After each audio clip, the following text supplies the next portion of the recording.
Hello and welcome to the Cobalt pre-NAB webinar.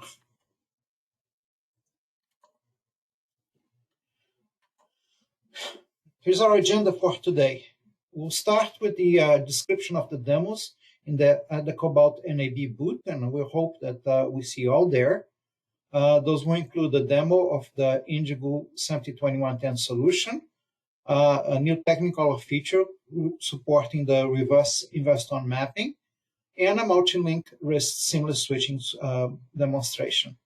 Then we're going to jump into technical discussion of the Indigo solution, the SDR to HDR conversion solutions. We'll talk about generation and insertion of SCSI 104 and SCSI 35. We'll talk about a little bit about RIST, and we'll give you some product updates. Let's jump right into the 2022 NAB booth demos.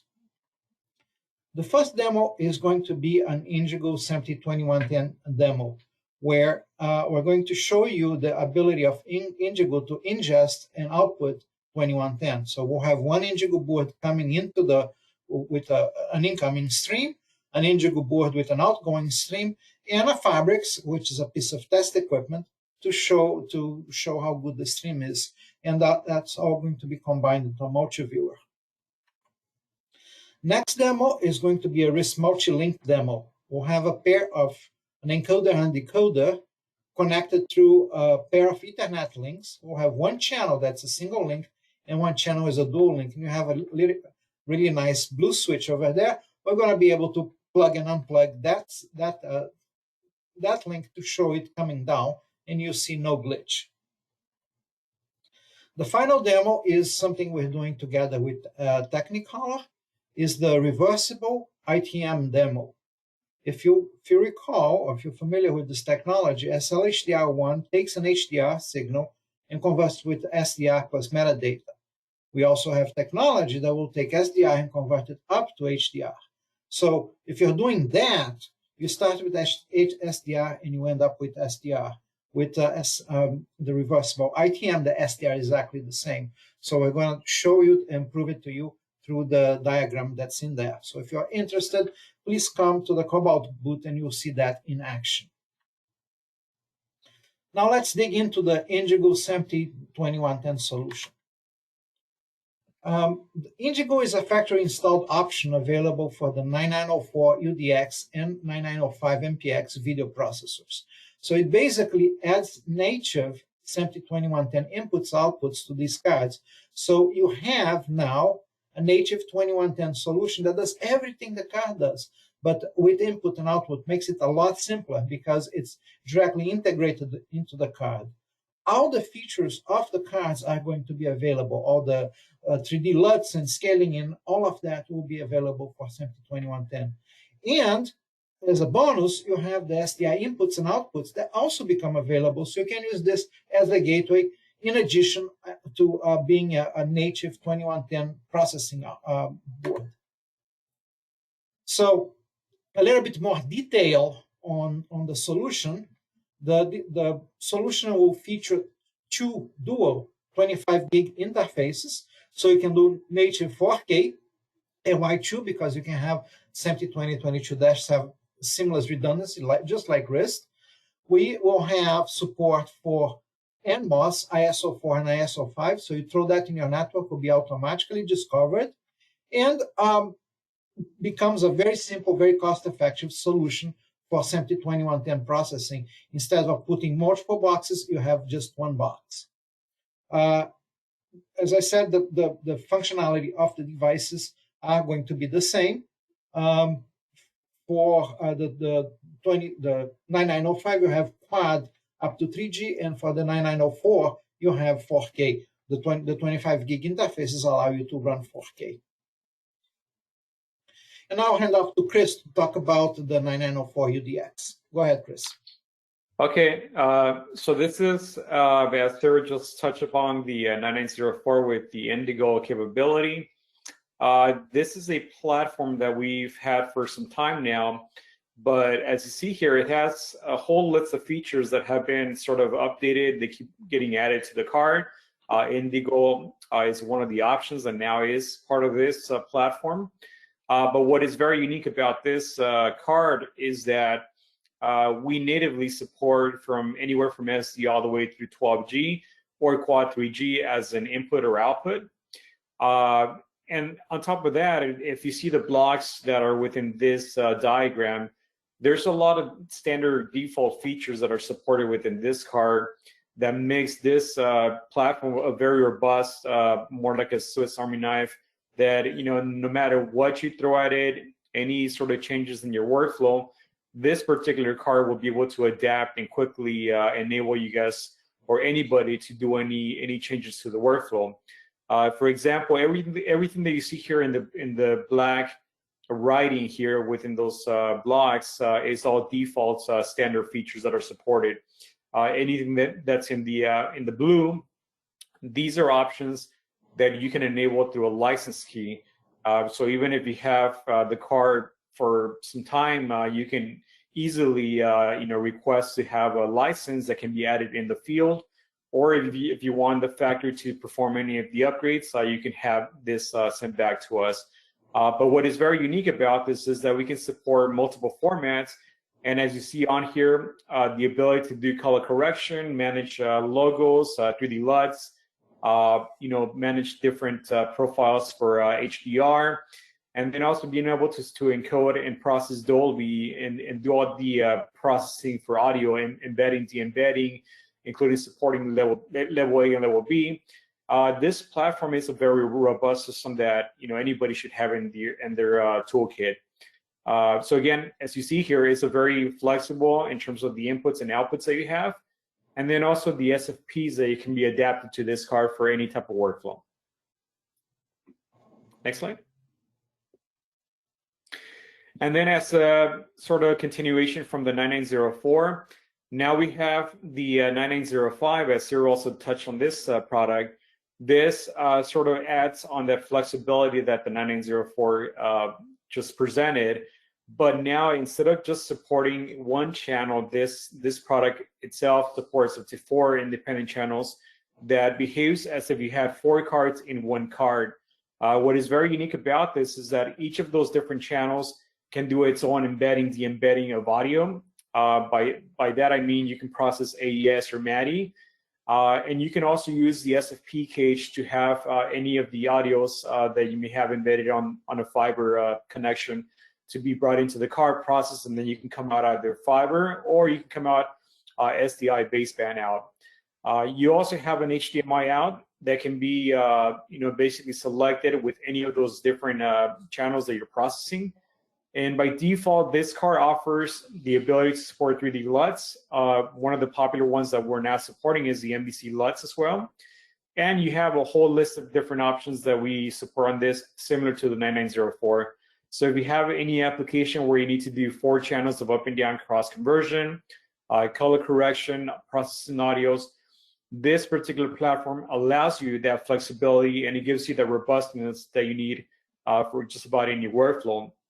And again, just because it's a 4-channel doesn't mean that you cannot use it as a 4K at some point.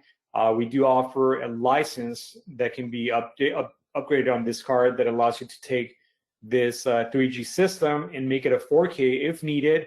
But at that point, now it becomes a 1-channel card just because of the amount of bandwidth that is needed to process 4K.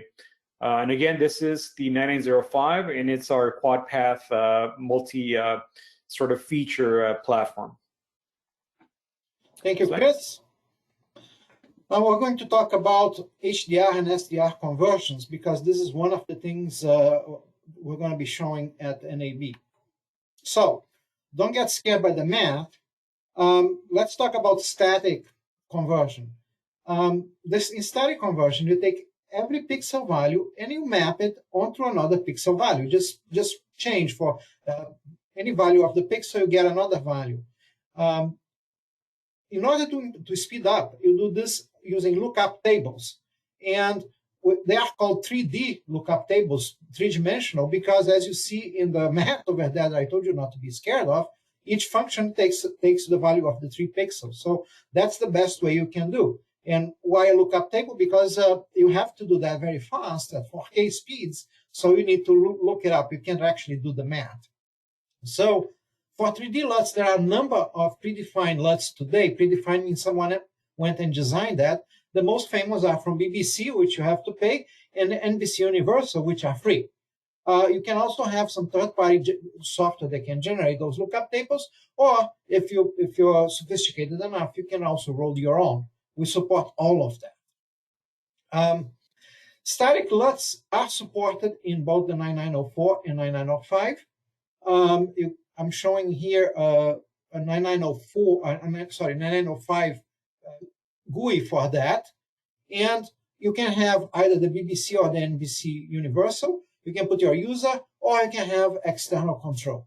So the point here is static LUT. Every pixel is converted to exact same value of another pixel, always. So it's only dependent of the value of the pixel. Now, LUT can do SDR to HDR or HDR to SDR, just static.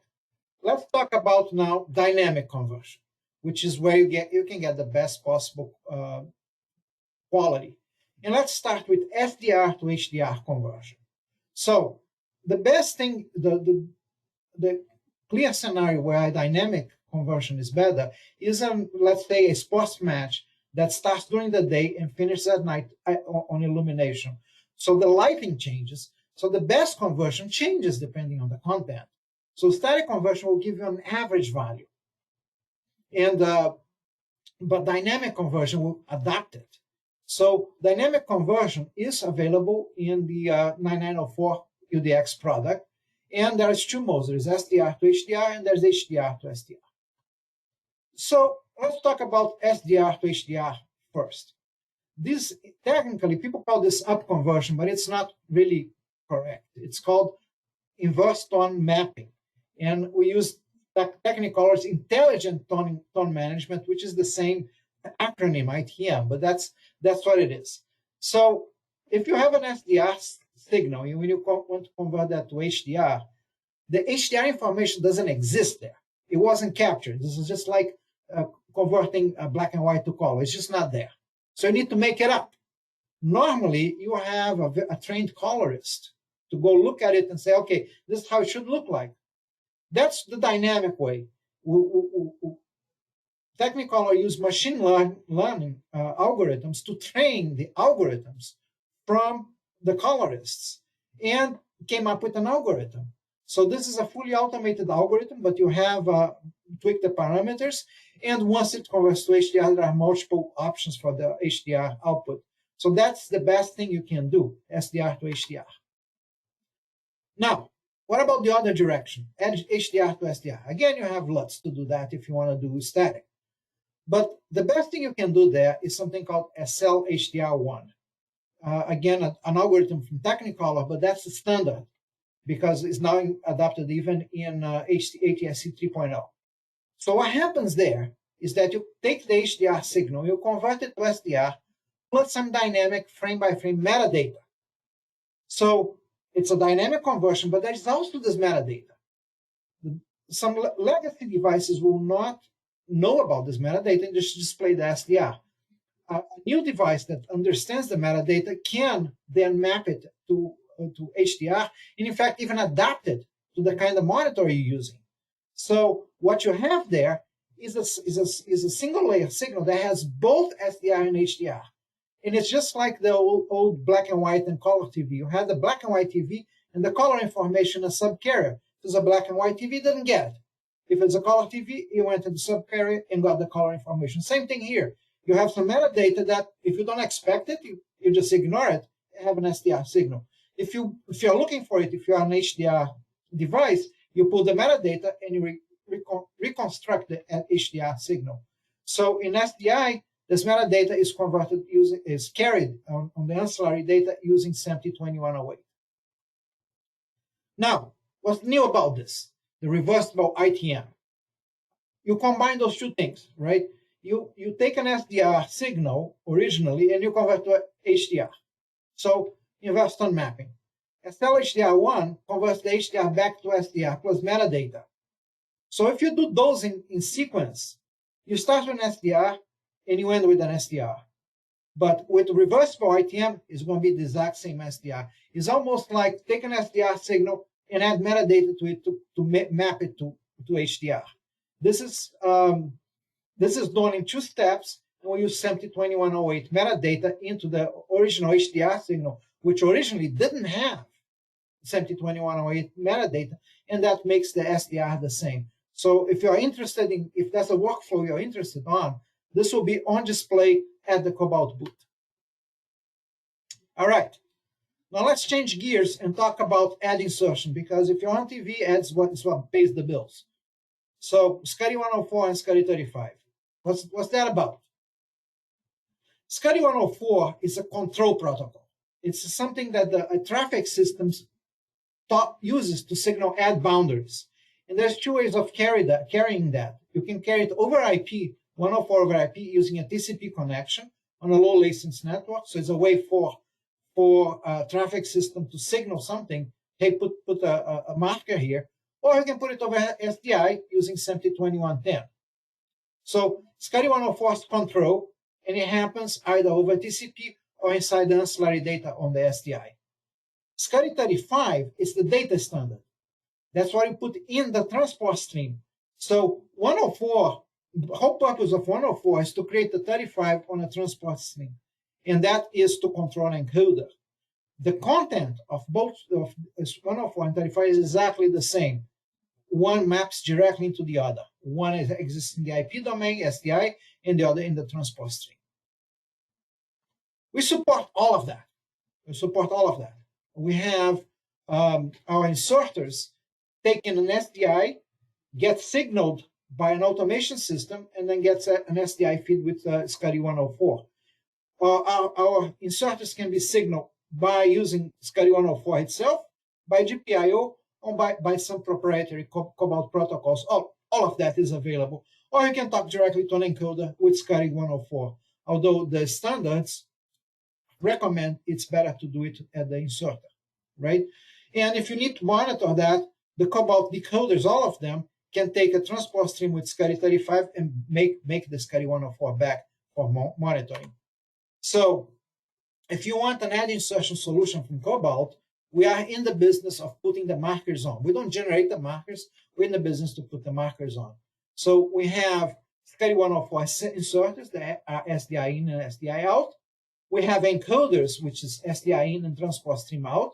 And something new, in the encoder, we now can put that on HLS as well. And we convert 104 to 35. So this is supported in all Cobalt encoders, but in the newer encoder, we can do that on HLS. In the decoders, you do that for monitoring, TS in, SDI out, and we put the SCSI 104 back into the SDI signal, supported in all Cobalt decoders.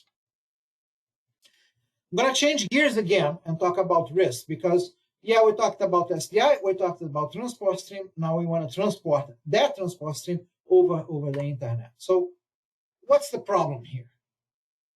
I want to use the internet to transport broadcast grade video because I'm paying for it. It's already there, not very expensive, and it's got gobs of bandwidth. However, what are the impediments to do that? The internet drops packets, so video may glitch. I would like to use multiple links or combination of links if I want reliability. Okay, that works, but what about latency, right? If I'm doing live, that's going to add some solutions add a lot of latency. The other point of this, I need my content to be protected. In fact, you may have a contract with the content owner that if it goes out of a facility, it needs to be encrypted, protected. A different problem, a different security problem is authentication. Bad people should not be able to hijack my feed. So if it's a reporter doing a live interview, it's got to be the reporter and not someone else that's hijacking it. And finally, there's always this tension with the IT people. They are busy. It needs to be very easy to set up. So what's RIST? RIST is an interoperable specification that ticks all these boxes, provides all these functions. That's what RIST is. And interoperable means you can buy equipment from different vendors and they all interoperate. So RIST is divided into profiles. The first one is called RIST Simple Profile. You have basic compatibility with non-RIST systems, because we use RTP as the base protocol. It's something that's born for streaming. RTP is the base protocol. Now, you add to RTP NAC-based recovery, which sounds cool, but it's very simple. If a packet doesn't get received, it's retried. That's it. That's all you do. You don't acknowledge packets that are received correctly, because most of the packets are going to make it correctly. You just ask for the ones you don't get. And you can then throttle the retransmission bandwidth for stability. So features of this method, it's bandwidth efficiency. So because you only send what you need, only retransmit what you need. And there's a tunable trade-off between latency and protection by basically deciding how many times you're going to retry a packet before giving up, essentially. This built-in has multi-link support and also IP multicast support. All right, then we move on to RIST main profile. Simple profile gets the content there. Main profile protects it. So the main profile features are encryption, which is if it's going out in the internet, it needs to be encrypted or people are going to steal it. Authentication, which is independent of encryption. Authentication makes sure that you're connecting to the endpoint you think you're connecting. And tunneling, because that makes it simpler for IT. You need to only one UDP port, and you can open it wherever is convenient for you. So, and the RIST main profile can combine multiple streams into that single port. So that's what main profile gives you. I want to touch about the security options. Encryptions, we have AES-128 and AES-256. And you can disable and enable individual encryption options. This is because in some places of the world, you cannot do AES-256, it's not legal. And we don't want our customers to go to jail because then they don't buy anymore. Authentication is, as I said, very important. It's independent of encryption, and we support both the old RSA and then the new ECDSA, the electronic certificate, elliptic curve digital signature, which are the brand new ones. And on the Cobalt implementation, any Cobalt device can be the certificate authority, and we have a very easy web interface. People who have set certificate authority says, oh yeah, it's very difficult, we made it simple for you. Cobalt devices will do everything for you. We have RIST support in the various Cobalt devices. In the latest ones, you have the full support. In the older ones, you may not have encryption, but the full matrix is over there. Every encoder and decoder from Cobalt is there. Now I will turn it over to Chris for product updates. Chris. Great, thank you, Ciro. So to start off again with some of the new products that we have that are coming out to NAB.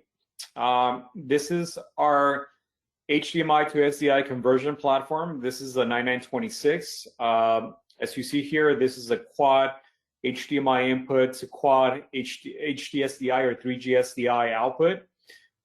This particular one, as you see here, by default includes also frame sync, which is a nice feature if you compare it to whatever else the competition has.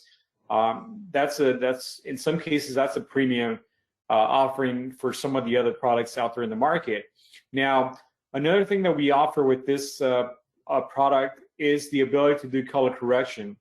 If you see here, the color correction can be performed or applied to any of those inputs and outputs because the card, even though it's a 4-channel, each of those channels are going to behave like independent cards within one card. So just having this sort of functionality in one card that has the discrete, 4-channel capability, now you have a certain density that if you were to have multiple cards in one frame, now you're able to properly convert and also color correct with frame sync many channels in a one 2RU frame size. So again, this is a very new and exciting product for us because it adds, a certain flexibility that some of the competition today does not offer. Next slide. And the other product that we have, which is on the opposite of the product that we just discussed, the 9927, this one goes from SDI to HDMI, and again, similar to the 9926, this offers the same capability to have the conversion Plus, as a standard feature, you get the frame sync and the ability to have RGB color correction as an option if needed. So again, it's a very similar platform, but instead of having the 4 channels, we are limited to only 2 channels. So just keep that in mind. Next slide. And one of the options that we have now, as we talked about, first Ciro touched on Indigo for the 9904. Now a new license that we offer on the 9904 is the ability to have Dante, so we can properly process 16 channels as inbound or outbound. So you decide how you want to process that, but it's a very unique feature in today's basically workflow environment, where you have a mix of different audios, including AES, MADI, and now Dante. It's a nice feature to be able to support it on a platform that's already doing a lot of other processes. So again, just to be able to have a license enabled on this particular platform adds more flexibility, and certainly it'll give you a lot more bang for your money if you've already invested in this product. Slide. Yes, thank you, Chris. We'd like to talk about, since we're talking about product updates, let's do an overview of the audio and video capabilities of the encoders. These 2 matrices show the different capabilities of the encoders. We have the 9223 series and the 9990 series, which are H.264.420 encoder only with 3G capability and dual channel. And our new 9992 encoder has been shipping for a few years, but yeah, we still call it new. It's a quad channel encoder with 4K capability and does everything from MPEG-2 all the way to HEVC and 8-bit, 10-bit, and 422. For audio, we have one of the best industry lineups of audio support with support for MPEG-1 Layer 2, all the AAC modes, Dolby AC3, Dolby AC3, and even a linear PCM, SMT302 linear PCM for ultra-low latency. Also, the 9992 encoder can do 16 channels of audio.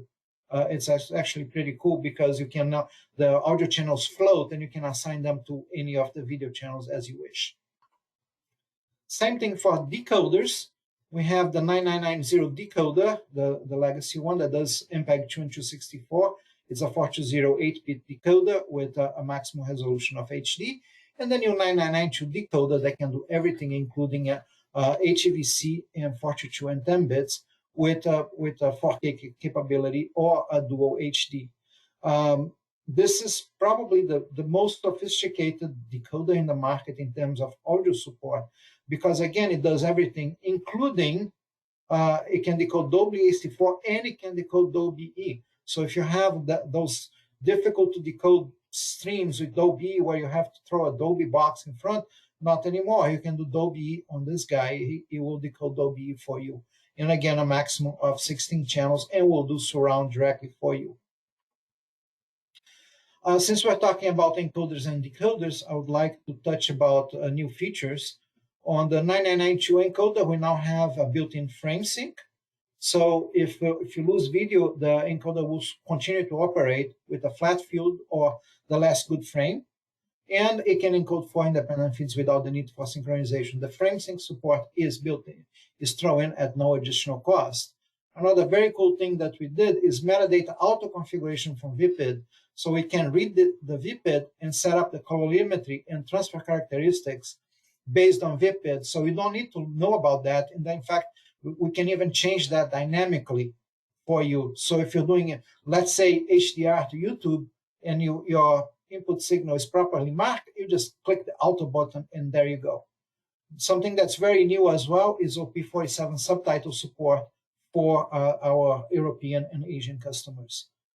In the 9992 decoder, we added a built-in up-down cross-converter, very good cross-converter for free. It doesn't cost anything more. You can convert any 4K or 3G to any 4K and lower to 3G or lower resolution and frame rate. It doesn't go up to 4K, but you can take any resolution and go to 3G or any frame rate, and it's going to do it for you. Again, included at no cost. Same thing, automatic VPID configuration for metadata. So it's going to read the metadata and put the VPID out for you. We can also override that and do manual VPID configuration. And since we did OP47 in the encoder, we also did OP47 in the decoder. Cris, can you talk about the BBG 1300FR for us? Yeah, so we have, this is one of the latest additions to the OpenGear world from Cobalt. This is our new popular BBG 1300 standalone enclosure that offers a lot of capabilities. So if you're used to working with an OGX or one of the HBF frames, this is no different. This behaves exactly like those bigger frames, but you have the added benefit that now you have portability. You essentially can fully control the frame through the front panel. As you see, it has dedicated controls in the front, but you can also talk to it through dashboard as you do with the other frames. And as you see there, the front panel is open because this allows the user to easily swap out any OpenGear car as long as the backplane is capable to be mounted in any OpenGear frame. This will support any of the other OpenGear cards that are non-Cobalt as well. So that's a nice feature with this frame. Plus, you get out of the box redundant power. You get full support for SNMP. You also have a ton of advanced networking capability with this frame.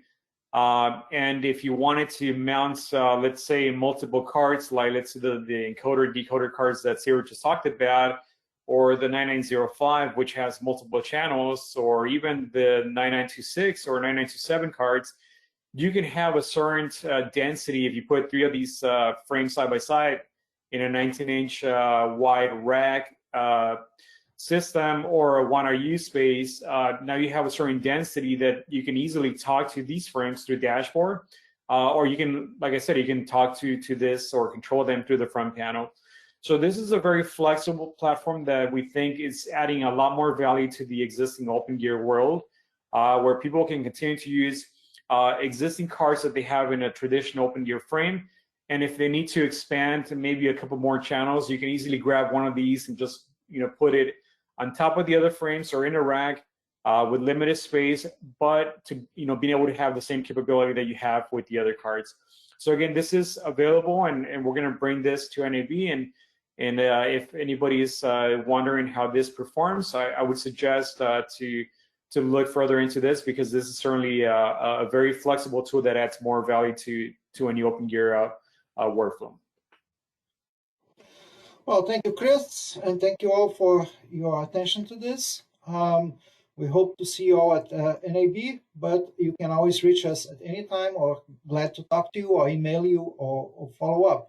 So again, hope to see you all in Vegas. Thank you. Thank you.